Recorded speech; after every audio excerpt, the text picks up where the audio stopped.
So we're going to react to this video, my boyos. So this is the de Havilland Mosquito. It's a British fighter bomber made out of wood. Wood. That's right, a wooden plane. That would never work, right? Might be something to do with the shortage of aluminium during the war, I believe. It'd be kind of cool if there was like a way to do that in Hearts of Iron 4, wouldn't it? You know, like the ability to replace your aluminium with something else. Reaction times, let's go.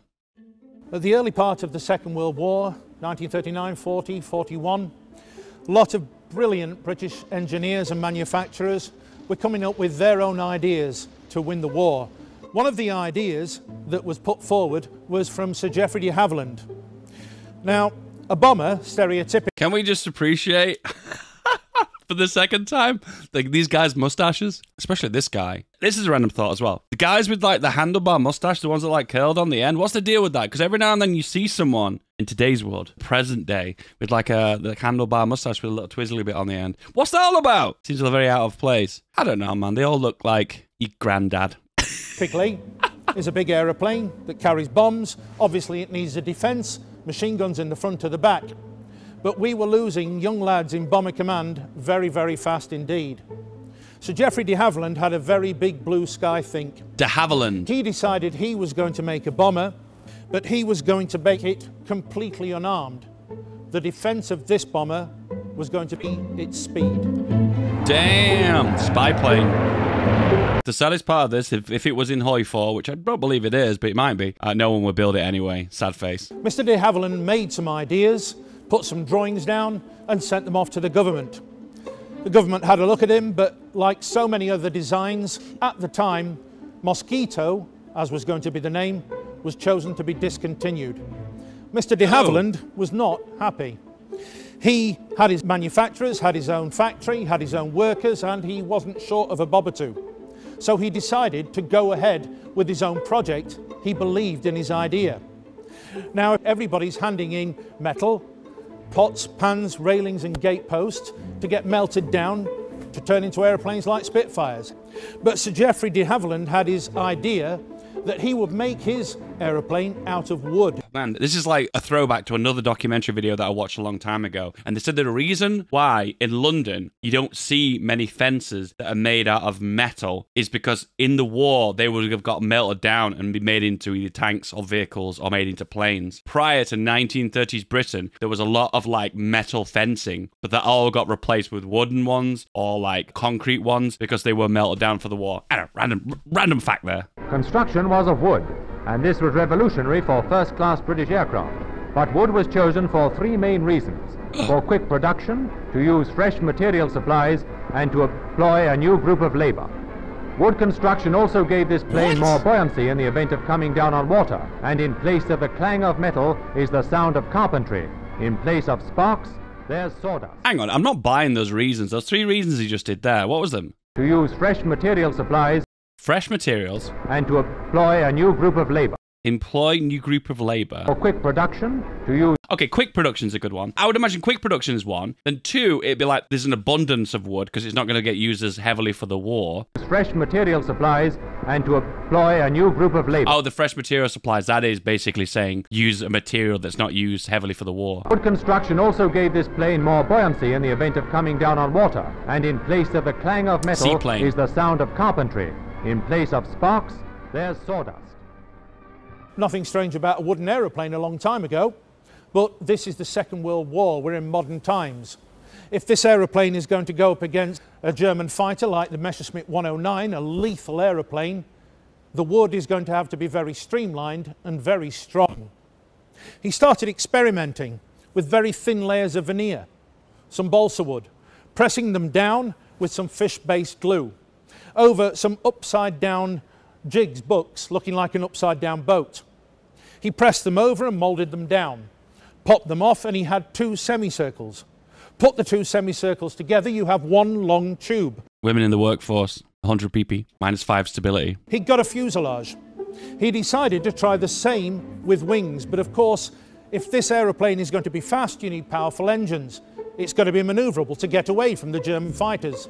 And sticking to the wings, not one but two 27-litre V12 Rolls-Royce Merlin engines. Okay, I'm sorry to pause again, but just think about this for a second. So whenever you make a sword, you have to make it balanced. The hilt of the sword, the hilt is the bit in between the blade and the handle, has to be perfectly balanced, meaning the weight should be even on equal sides. Therefore, it should be perfectly balanced for you to swing, and therefore the blade won't move along with you as you swing it. So if you swing it, the blade won't carry you forward. It'll be balanced around the hilt. Strange example for a plane, but a plane is basically a very complex sword in a way. Every part of the plane has to be perfectly balanced to even out the ability for the plane to fly, and then the ability for the plane to do what it needs to do, in this specific case, be a recon plane or evade other fighters. So I don't know, like the idea of like, oh, we'll just make it a wood, like that's an easy task. No, it's not. You have to redesign the whole plane from the ground up again. And it becomes a significantly difficult task. And two, as you can see, of the biggest propellers he could possibly fit on the little wooden aeroplane. If you follow the trajectory of the propellers down, you can see it only just misses the nose of the aeroplane. And the little wooden bomber ends up with 3,000 horsepower. Thousands of men whose peacetime job was making beds and chairs are now workers in aircraft production. Oh, that does actually make sense. So people who were a trade in woodworking, those people wouldn't have an abundance of work during the war due to the lack of, well, I guess, wooden materials, I guess. So in this case, these people now got actual jobs and therefore have actual trades and can therefore benefit, well, the whole arms industry in the Second World War. Well, it could do anything. It could carry a 4,000-pound bomb. We used to carry 400 or 500-pound TIs. We had drop tanks. We could fly for 6.5, nearly 7 hours, so we had quite a good range and speed.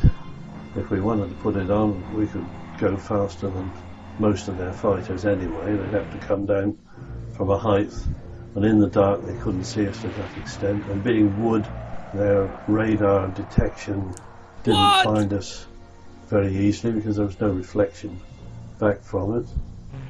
It was, you know, that's one thing I never thought of. If it's made out of solid wood, I imagine its footprint on radar is going to be unbelievably small. So, as well as that, to give the mosquito a little bit more sting, they also put 4 20mm Hispano cannons underneath its chin. A fair bit of firepower.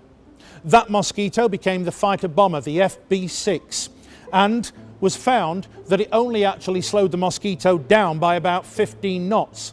So in effect, even the slowest mosquito was still doing 380 miles an hour with that amount of sting at the front. Okay, HOI4 reference here. That's the one thing that isn't represented in HOI4 very well. The concept of a fighter bomber. You've got your fighters, you've got your bombers, but there is no in-between. The concept of a fighter bomber is that it would be a plane that performs better at lower altitudes, so therefore has the better ability to do a more precise strike on the ground. I guess an example of that would be a Hurricane. A Hurricane was a fighter bomber. Now, on the other hand, the Spitfires, they perform better at higher altitudes, and therefore were better at shooting at other, well, in this case, bombers. So one thing in HOI is you just don't get that representation of what a fighter bomber is. You literally have air superiority and interception, fighter, and then you've got close air support. There is no in-between. However, mosquitoes still were very, very uncatchable aeroplanes until the advent of the Messerschmitt 262 jet. Mosquitoes were the first MRCA, multi-role combat aircraft. They could be turned to anything and excelled at everything they did. Later on, armed with a huge cannon underneath its chin, a 6-pound cannon firing a trajectory about that big, against anti-shipping, firing 1 round every other second. Also armed with rockets just underneath its... 1 round every other second, so it's like bow, pow, pow, pow. Even that's a little bit too fast, isn't it? 1, 2, 3... Mosquitoes without any armament at all and painted sky blue went into photo reconnaissance units, flying up to 35,000 feet and well over 400 miles an hour. Obviously, very uninterceptable at that height and speed. Can you imagine how frustrating that must be? You know, a plane that flies so fast and so high that you just don't have any chance of intercepting it. Your AA guns can't reach there, and the amount of time that it'll take you to deploy a plane to get to that altitude, to even have a chance to intercept them, they've already fucking gone because the plane's already too fast. That must be so frustrating. 181 mosquitoes made between 1940 and 1950. But they ended their career painted like this, as a target tug, from 1950 to 1962.